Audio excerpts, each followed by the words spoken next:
Hey Brian, you there? Hey, what's up, guys? How you doing? Hey, how you doing, Hi. man? Hi. Doing good. Hey. One sec. Can you see? You can't see my video, can you? No, sir, not yet. No, not yet. Well, guess what? Now you can. Yay! Nice. Yes, sir. Nice. Oh Um, man, you with the beard, you look just like a character from GTA 4 whose name I am blanking on at the moment, so I shouldn't have even brought it up. But Oh yeah. yeah, he's actually he's a character actor. Crap, I'm blanking on his name. He's been on like Better Call Saul and a whole bunch of stuff. He had the beard for the video game, and the video game blew up, and it kind of made him blow up and all this. So Oh wow. yeah.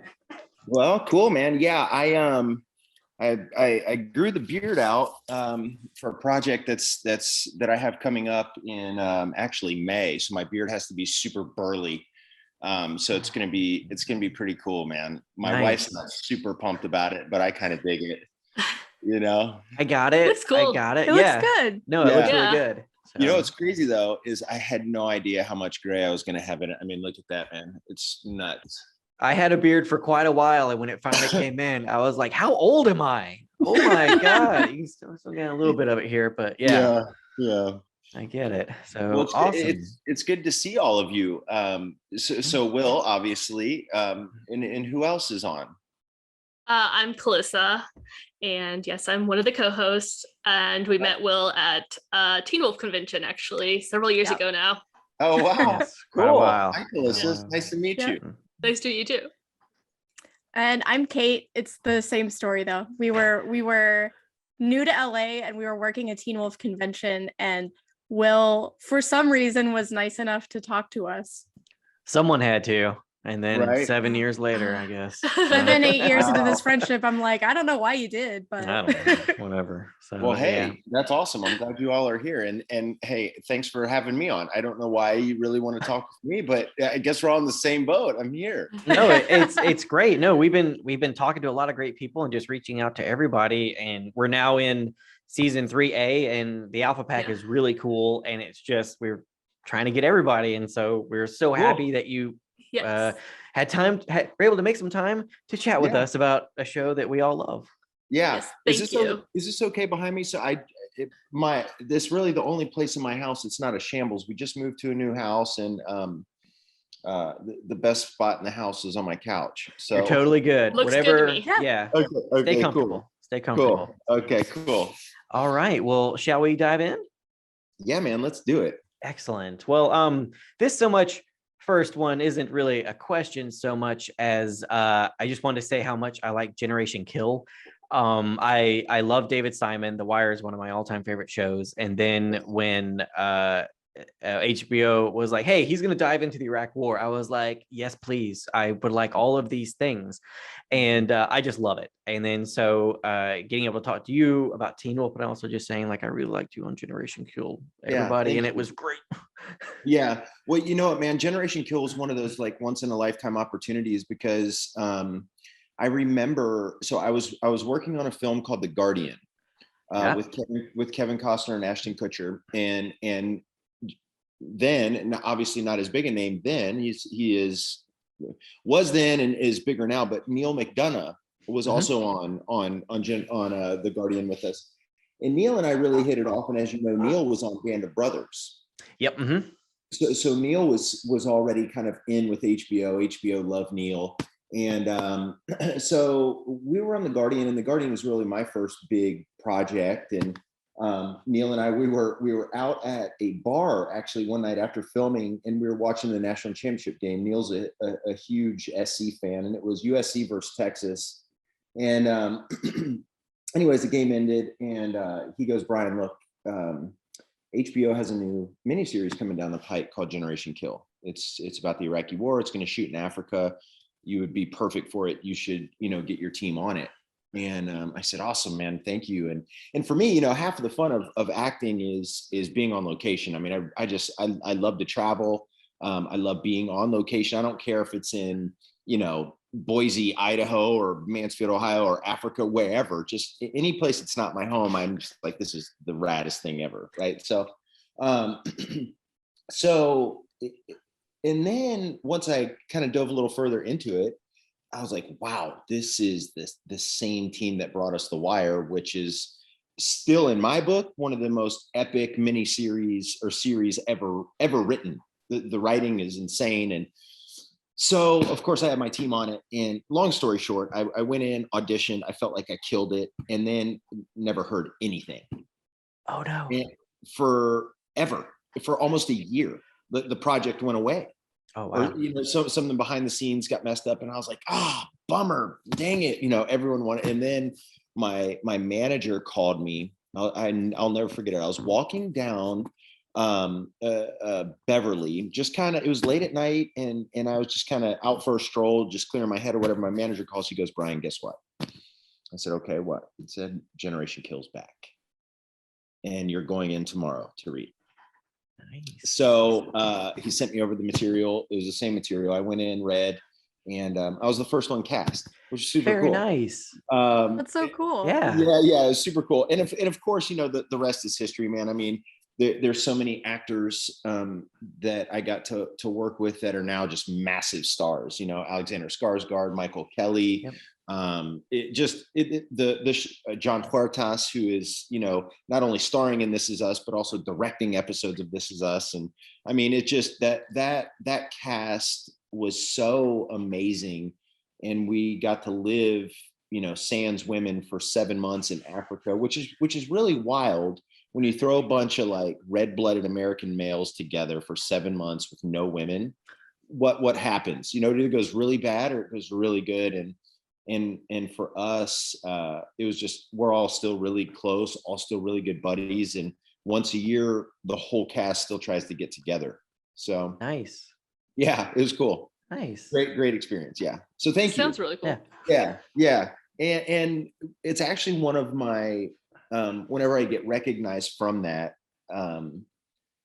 it's usually military personnel. And they're like, man, thank you so much for just portraying that as real as it could possibly have gotten. We were playing real people, like I was playing a real guy who had, done all those boneheaded things. But it's always nice to hear our military service guys go, thank you for doing this the right way.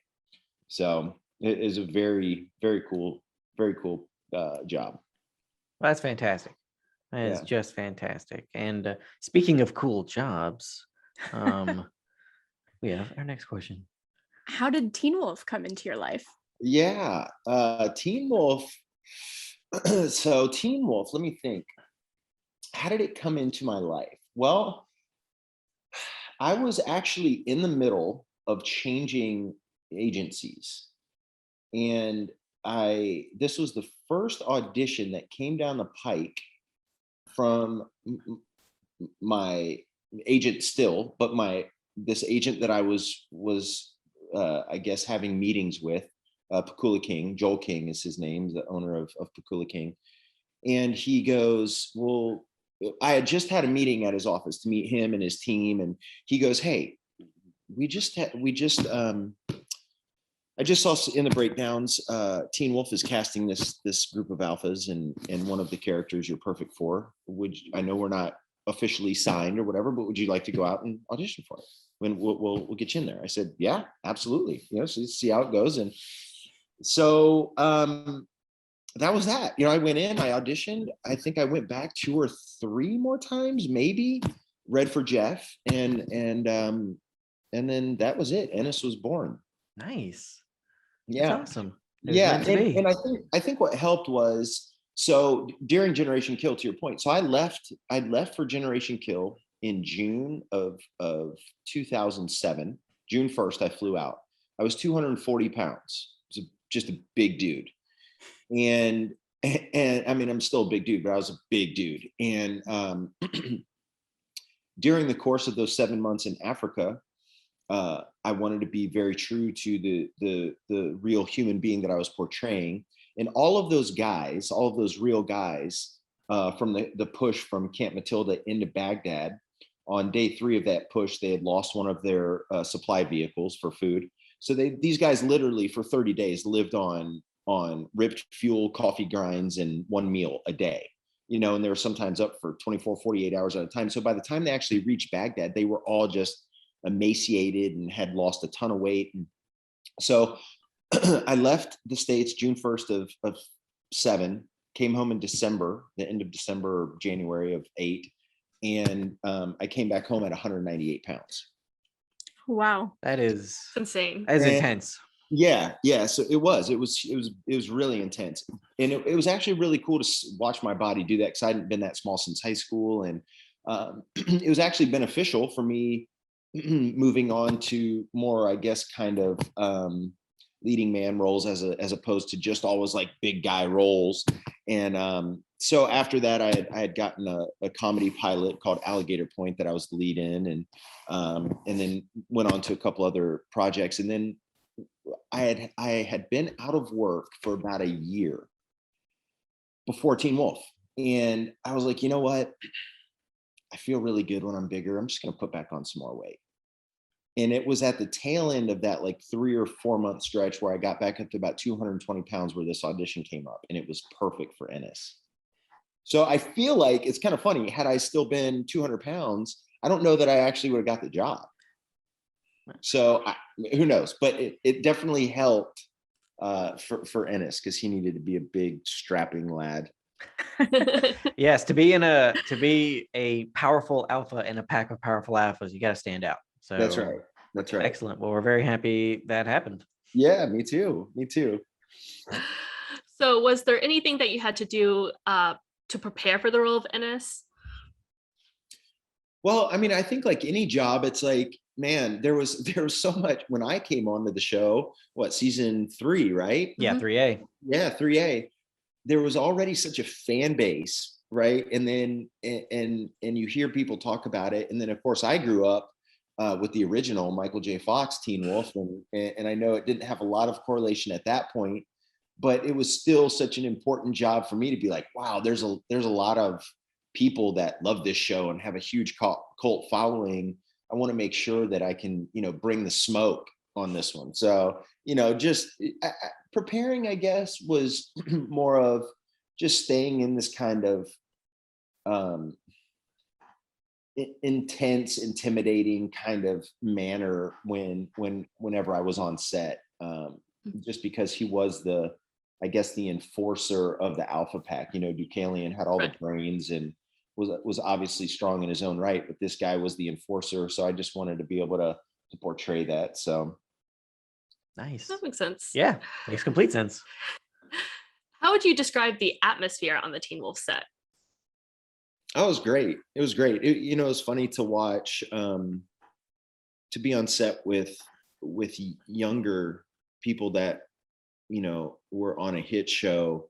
And I was really impressed, especially with Tyler Posey, just how he carried himself. He was just a sweet kid, good kid. And the atmosphere for me anyway, when I was there was nice. It was a good environment to work.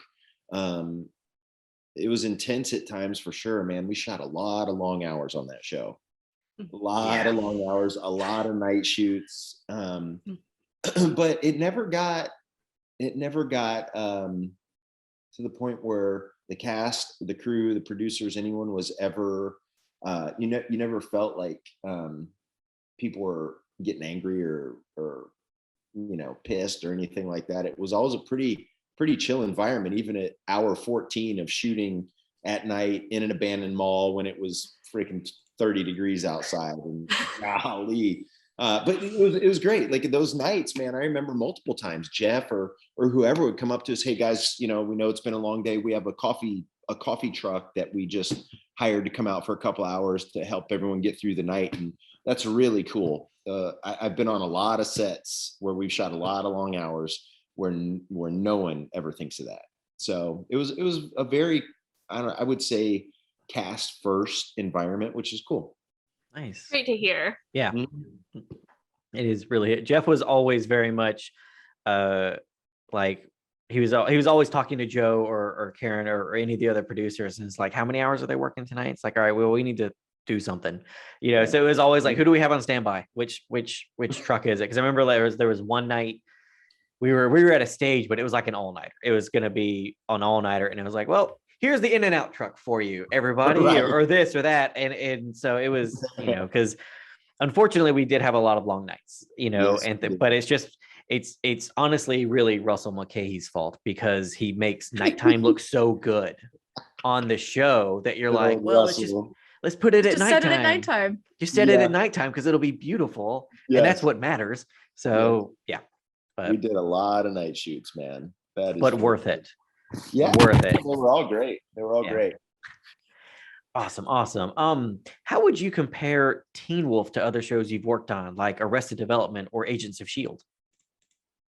Well, shoot, Arrested Development was such a little short stint, but like a lot of the comedies that I've worked on, I love comedy. I love doing comedy.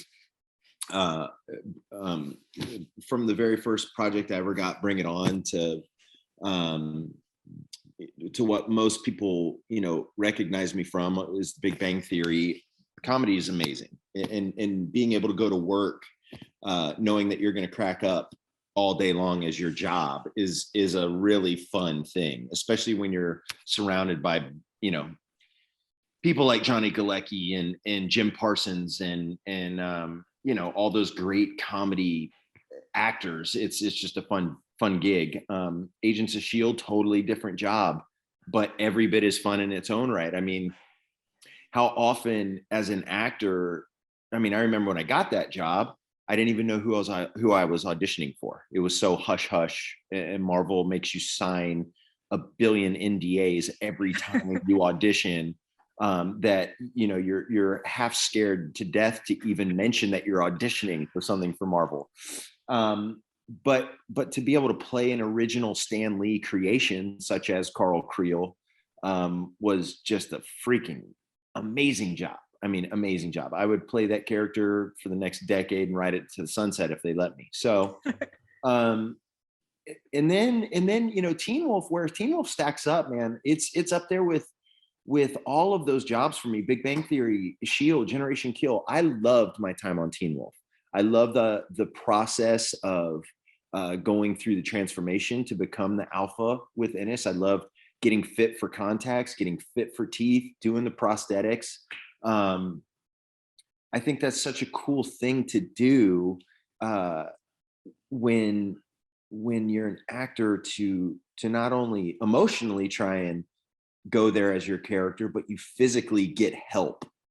And those prosthetics, man, when those things were in, and I had the chops on and the freaking red eyes and the teeth, like, dude, it was game time. And it helped tremendously. And those are fun jobs to work on.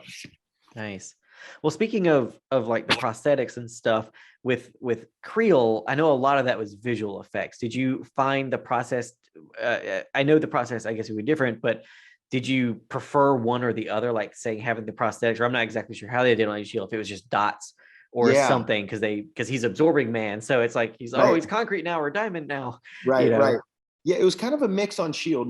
The majority of it was CGI. They had such a huge budget for Shield every episode that they put a lot of time into when I transformed. So I remember before we started, they put tracking dots all over my body, and I stood on this kind of spinning pedestal in my underwear that spun real slow, and there were cameras all the way around it. And it, just captured every image and nook and cranny in my body. So whenever we did have a piece that come up where I needed to change into concrete or whatever it may have been, a brick wall, that's what they use those images for. Those are definitely harder when you're acting, because you have to try and match, the intensity of that transformation when it's not happening to you at that time. That you definitely have to, I would say, go there, I guess, a little bit more than when prosthetics are actually on you and you have red eyes in and you have teeth and all that. That's a cute cat. She knows it, and she's being annoying. Parading in front of a Yes, come on. webcam. No, come on. He's like, now it's my turn. I've been gone for a few days, and they're giving me shit for it. So come on. Thank you. All right, sorry. I'm so sorry. No, it's all good. So yeah, I would say it's different. It's just I would say it's a lot more fun for me. Even though the prosthetics take forever, I love that. I really like that. Nice. Cool. Yeah. Do you have any special memories from the set of Teen Wolf that you would want to share? Yeah. Yeah. So it was one of those night shoots when we were shooting it was an abandoned mall, and I can't remember exactly where it is. It's like somewhere near Santa Monica, I think. It's in Hawthorne. Yeah, It is. Hawthorne. Yeah, It is, that's yeah. right. You're right. It is man. out there.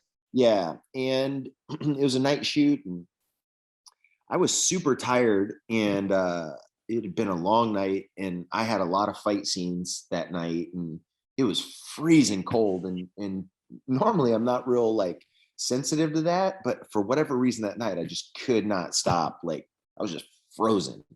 So I got up and I started just kind of walking in circles around the set just to stay warm. And because after a while you can start to find yourself just bitching and moaning a little bit, I guess, about, man, I'm tired. I can't believe we've been here freaking 15 hours now. And what am I doing? And then, so I get up and I start walking around and just circles. And for me, it just praying a little bit, and I'm a Christian. So I just kind of getting into my rhythm of gratitude and being thankful. And what was really funny is I'm watching, I wasn't working at that moment. So I was watching another scene take place. And it was between Tyler and both Tylers. It was between Heckler and Posey. And I was just watching it, and it just hit me. I was like, wow, this is a special moment. This is all of the times where I've sat at my house or my apartment going, God, I wish I was working, instead of, or I had an audition coming up, or, when I've just been out of work, and it hit me like, wow, it doesn't matter how long I'll stay here another 10 hours or what. Just a huge moment of gratitude of like, I'm living out my dream right now. And it was amazing. It was an amazing moment. Nice. That's awesome. It's a wonderful story. Yeah, that's Yeah, I wonderful. I love that. Yeah. Are there any characters or actors on the show that you wish you would have had more screen time with? Yeah, I wish that I would have gotten to work with Hecklin a little bit more. We had some fight scenes in the elevator and at the mall, and just because of my character, who he was. But there was a moment there I was wishing, I guess, in the writing, where Ennis turned a little bit and got to hang out, or at least join forces with Tyler Hecklin. I think he's a hell of an actor. Great guy. Absolutely. So anyways, yeah, probably a little bit more screen time with him. Nice. I think fans would have been really interested to see that. Yeah. Oh, yeah. I know I would. So, Yeah. What draws you to more physical roles like Ennis on Teen Wolf or Carl Creel on Agents of S.H.I.E.L.D.? Yeah. I don't know if I'm so drawn to them as they're drawn to me. I think the really what it is just my physicality lends itself to those types of characters. I love and revel the opportunity to play characters that don't magnify my size so much. But it's also, I guess, a gift and a curse, because there's certain times where, man, I love the fact that I get to be physical on set. I love the fact that I get these kind of physical, powerful, big guys. So I think it's just a function of, I'm a big dude, and a lot of those roles just kind of come to me, which is nice, Nice. Fantastic. What was it like being on Wolf Watch? Oh, that was a lot of fun.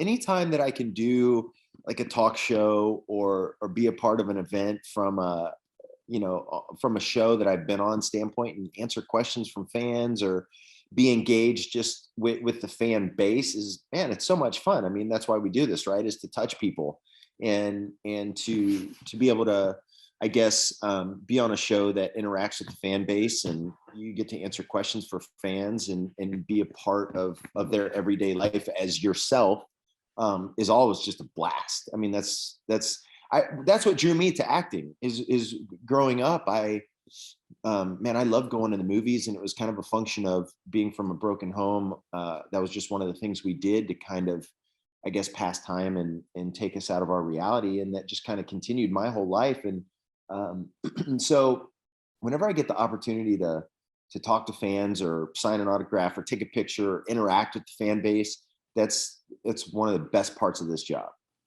That's awesome. That's fantastic. Yeah. Pretty cool. Yeah. So Teen Wolf is known for having a lot of great villains on it, but what was it like being in the only pack of alpha badasses on the show? It's like y'all were pretty singular. Yeah. So- Yeah. And dude, there were some good ones, man. Callie, she was amazing. Deucalion. we did. It was a good group of, and it was what I loved about the group was everyone was different, and the characters were so like different and well thought out from each other. I love Deucalion's character. I thought his character was brilliantly written. And I loved how it was played. It was like I said, being a part of a group that gets to go into an already successful show and make an impact like we did is awesome. It's awesome. Yeah. Nice. That's awesome. Do you have any theories on Essence backstory, such as how he became an alpha or how Deucalion influenced him to kill his former pack? Yeah, I mean, I think that Ennis is, even though he's an enforcer, I think Ennis has a softer side, right? I think Ennis has a longing and a yearning to be part of something big or bigger than himself, and maybe isn't the smartest guy. I don't think Ennis is dumb by any means, but I think that his desire to be a part of something bigger is probably what lured him, because Deucalion had such a way with words, and made him feel like he was the leader of this pack if he joined it. I think that's probably why he was enticed by Deucalion. And I think it was a function of probably some disrespect in his own pack that led him to be persuaded by Deucalion to turn on them and join this other one. Nice. I always love to hear actors like thoughts process of like what they think happened with the character, how they got to this point, even if we don't get to see that on screen. Yeah. No, I mean, that's all part of creating the character, right? You got to give it a backstory so you know where your thoughts and your actions are motivated from. And I think with Ennis, especially, what would cause an alpha enforcer / possibly leader of the original pack to kill his own pack? A challenge, disrespect, someone coming along, whisper in his ear, "You can have more. Why are you staying here? Look at them, how they disrespected you." I mean, a simple turn and you get caught up in that raptured kind of emotional, and Ennis was definitely an emotional creature. Very cool. Like, Yeah. Nice. Do you think he had an emissary that he had to kill too, like Kali killed Julia? Jennifer. Oh, Julia. Yeah, It's Julia. Julia, Yeah. right? Julia. Right.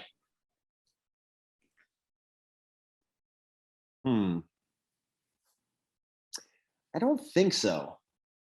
I think with Ennis, his goals and what he wanted were singular, and that was, like I said, to just be part of a pack that was bigger than himself, but that he also felt like he was the leader of, even though he wasn't.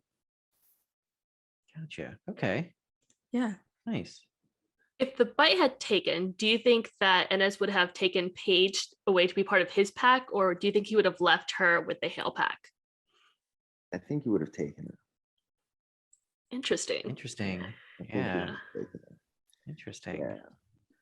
Yeah. That would have Yes. been an interesting, like, what Yeah. if? Like, Right. what if that Yeah. had been the thing? So Yeah. Yeah. that's fun. Nice. Yeah. This is also related to the Paige storyline, but we talked about it on the podcast a little bit. But Calissa has a theory that the events of Visionary with Paige, that was actually Peter's story. Like he was telling it, but it was really about himself. Like she was his girlfriend and he wanted her to get the bite, but he tells them that it's about Derek because he doesn't really want to share that much of himself, I guess. Or I don't know if you would articulate it better, Calissa, but what do you think about that idea that like Peter was the one who approached Ennis with this plan? Wow. That's even more interesting, right? God. That's that's jumping into a wormhole of creation that I wouldn't even know where to begin with. As far as, I mean, that's something Jeff would be better at answering. I have no Fair enough. idea. Yeah. Fair enough. Yeah. If you could have been if you could have been a supernatural creature besides an alpha werewolf on the show, what would you like to have been? On the show? Yeah. To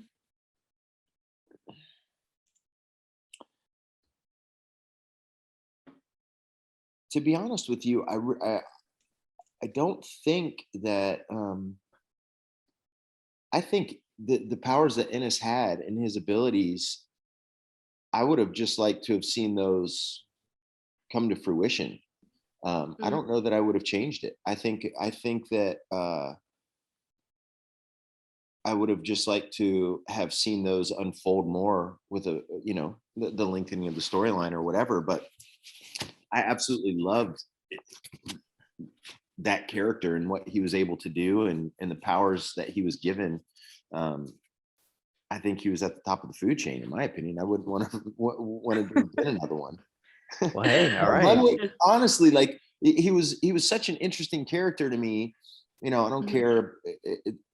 His powers were awesome. Like I don't Absolutely. I don't have another. I wouldn't have had another desire for him. Nice. If it ain't broke. That's right.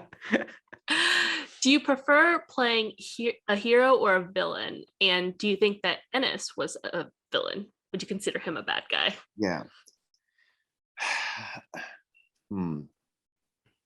Villains are a lot of fun to play. They are a lot of fun to play. And I think it's because I live my life in such a way in my real life where I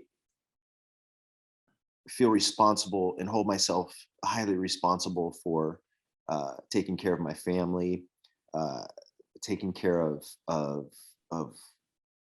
my parents. So I guess I see myself, or I try to always be in my own life, my own hero, and I feel like I'm constantly chasing a good guy. So it's always kind of it's a nice break sometimes when I get the job of a villain, because I get to take a break. Nice. And I get to within that character, I can use and get to unload a lot of frustrations that I wouldn't on my family. Yeah. Right. Yeah. And so playing a villain, man, you can really just be wide open with your emotions, and that's a lot of fun sometimes, and scary. And it's scary too, because you realize what you're capable of. You realize what you can be capable of in your real life. And so it's fun to play the monster, and then know that you can bottle him back up for a while when you need to go back to reality. Nice. Yeah. That's really good answer. Yeah. So a lot of the villains on Teen Wolf don't stay dead. So if Ennis had come back to life, what do you think he would have been doing after that? Oh, he cleaned house and took charge for sure. Oh gosh, yeah. Nice. It's straight after Deucalion. for freaking crushing my skull or trying to crush my skull, that would have been, most wanted #1. And then, yeah, just knocking them down one after one, cleaning house and creating a new pack, 100%. Nice. Being the star villain of the new season. There you go. Do you have a favorite scene or episode of the show? Yeah, I loved when we shot in the barn. And they had the real wolves on set, and I had a big speech in the barn with everyone around. I love that scene. I love that episode. That was a really special episode. Nice. I just felt like I got to act a little bit more instead of just use my physicality. I got to actually, express some feelings and thoughts and anger and try and rouse the crowd, so to speak. And those are always fun moments, especially when you have a lot of people around and you're working with live animals. And the set was so cool, man. That barn was awesome. And all the special effects with my nails running along the corrugated metal. I mean, that was so cool. So yeah, that was one of my favorites for sure. Nice. It's definitely one of my favorite scenes from that season. Oh, cool. It's when you're carving through the sheet metal, it's a very evocative moment. And then it's also just a great image with all the sparks and everything. And I was actually lucky enough to visit set that night. I actually have a picture from, I was back when I was just a PA on the show and I wasn't working with the writers yet. And I went there to drop off, I think, call sheets for the next day or something. And as I was walking back to my car, I was like, I haven't taken any pictures yet. So I just turned around and took a picture of the barn, and there's the equipment around it and flags and stuff with the lights. And it was nice to get out and see that location. It was fun. Yeah, that was a cool moment, man. I'll never forget. It was the first time I'd actually worked with real wolves, had been on set, and I had no idea that you shouldn't look a wolf directly in their eyes. And the wolf trainers or wranglers or whatever that were on set just kind of let everyone know, please don't stare at the wolf directly. Don't look at the wolf directly. That's a sure sign of game on. And I was like, ooh, okay. He was a big boy too. They brought some big ones out that night. Yeah. A wolf sounds like a diva. Well, yeah. Once I became a writer, my scene. You're interrupting my process. Yes. Once I became a writer, I too told people not to look me in the eye directly in the eyes and all that. Just because, that's right. Yeah, that's how it works. So, Teen Wolf has a very passionate fan base. Do you have any memorable interactions with fans you can tell us about? Yeah, when I did BiteCon. And dude, I mean, hundreds. We sat in a giant auditorium. I don't know, 400 or 500, 1,000. I don't even know. It was huge at the hotel, and answered questions from a dozen or more fans. That was great. That whole weekend was awesome. Being a part of BiteCon was really fun. It just, like I said, that when you get on a show like Teen Wolf, or a show that has a massive fan base already, it's so much fun to interact with the fans because they follow the story so closely, and they have so many ideas in their head about which way characters should go and what choices they should make. It's really wild. They just connect. And it's what's really interesting to me is how certain people, they connect really heavily with one character or a certain character, and that's their guy, right? I had a couple of people come up to me and they're like, you were the baddest alpha on the show, period. And then there are other people that are like, that was Brian Wade. He played Ennis. On to the next, right? So it's always interesting to see, what character or what people, and why people connect, why they chose Ennis is wow, that guy, that's my dude, right? It's bizarre, but it's awesome because you get to talk to them about it, and then they'll tell you why. And it's super fun. That's awesome. That's fantastic. It is always interesting seeing when you have a show like Teen Wolf that has so many 100 episodes, so many seasons, and so many characters, just all the reasons people pick their favorite character, and all that. It's always fun just because there are so many characters to choose from. It's not like, Right. oh, well, there's 3 on this show, so that's all you get. It's like, nope, there's like Right. like 150 characters, like speaking parts you can choose from, and everyone just has a different favorite, and all the reasons are always fantastic, just because all that really matters is that character spoke to them and grabbed their attention, and right. it's wonderful, just wonderful. That's right. Are there any upcoming projects you can tell us about? Yeah. So I just finished a movie that actually just released November 26th, right after Thanksgiving. So it's out now on Nickelodeon and Paramount Plus. Nice. And this movie was so much fun. It was my first kids movie. So, and it was based on, it's called The Loud House, A Very Loud Christmas. So it's a Christmas movie, which is my first kid movie, first holiday movie. And The Loud House is a very popular animated series on Nickelodeon. Cool. Oh, Called The Loud House. So it's been on for 6 seasons now. And it's become so popular that they cast all the characters live action. And we just did this movie. So all of the kids, it's based on the Loud family, and there's 10 children, a mom and a dad, 10 kids, 1 son, the rest daughters. And the central character is the boy. His name is Lincoln Loud, and all his sisters, ranging from college age all the way down to, I think, 2 years old, and everything in between. And it's just all about the crazy shenanigans that happen in a giant Loud family, but their last name is Loud. And it just so happens Lincoln's hero, Lincoln's idol, is this character named Rip Hardcore.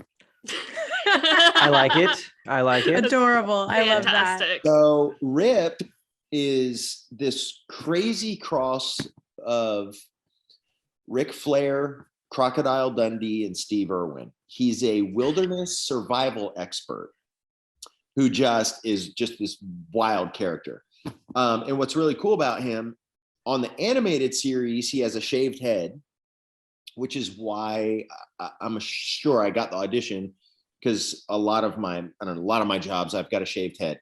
And anyways, I had my hair really grown out at the time I got the audition. And the day before I actually got the audition, I was like, man, my hair's getting too long. I'm over it. It's the summertime. But instead of shaving it all off, I shaved this crazy mohawk. And it was awesome, like this badass mohawk, right? And then I get this audition. I was like, ooh, I'm gonna keep it and just see what they say.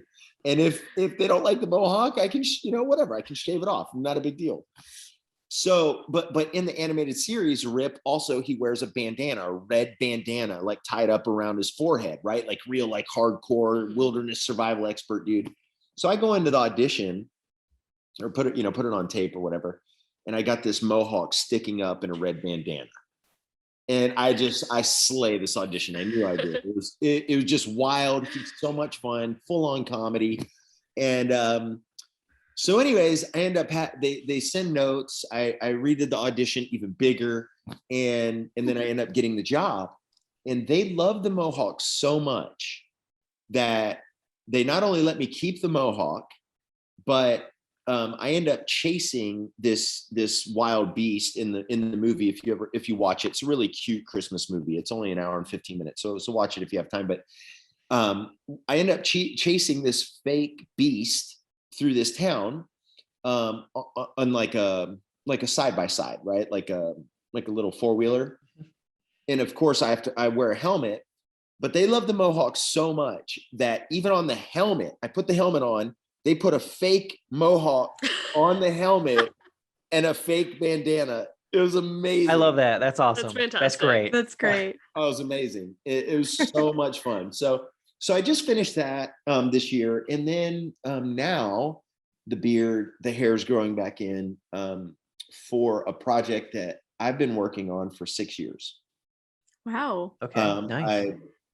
I have co-wrote, produce it, will be producing it and co-producing it, and playing this title role as well. And it's called Luso, Cool. and it's a Revolutionary War period piece. Go on.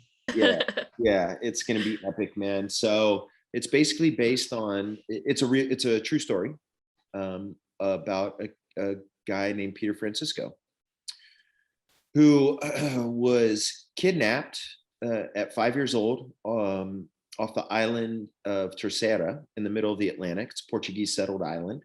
He is from Portuguese royalty. He was kidnapped by pirates, dropped off on the shores of Virginia, sold into slavery at 5 years old, didn't know English, didn't know where he was, sold into slavery by a wealthy plantation owner by the name of Mr. Anderson is what we're calling him. Anyways, he just happened to be the uncle to James Madison, who happened to be best friends with George Washington. So this character gets sold into slavery, 5 years old, and grows up on this plantation. By the time he's 16 years old, he's 6'5", 260 pounds. This just grows into this giant human, and this is real. There are 8 monuments up and down the East Coast that stand in honor of Peter Francisco, and one of them is actually in the battlefield, the Battle of Guilford Courthouse in Greensboro, North Carolina. On this monument, which is a 15-foot tall monument for Peter Francisco, there's a plaque with a quote from General George Washington saying, had it not been for Peter Francisco, had it not been for him and winning this pivotal battle, we would have lost this battle, and with it the war. Wow. So there are 8 monuments up and down the East Coast, and right now I think it's 10 states that actually celebrate Peter Francisco Day, which is March 15th. Oh, wow. And the reason we don't know about him in our history books is because 1, he was an infantryman, and 2, he was a slave. So he helped us. Without Peter Francisco and his heroics, we quite possibly could still be living under a British flag. And Right. the reason I came to know this story is a friend of mine is a direct descendant of Peter Francisco. Oh, wow.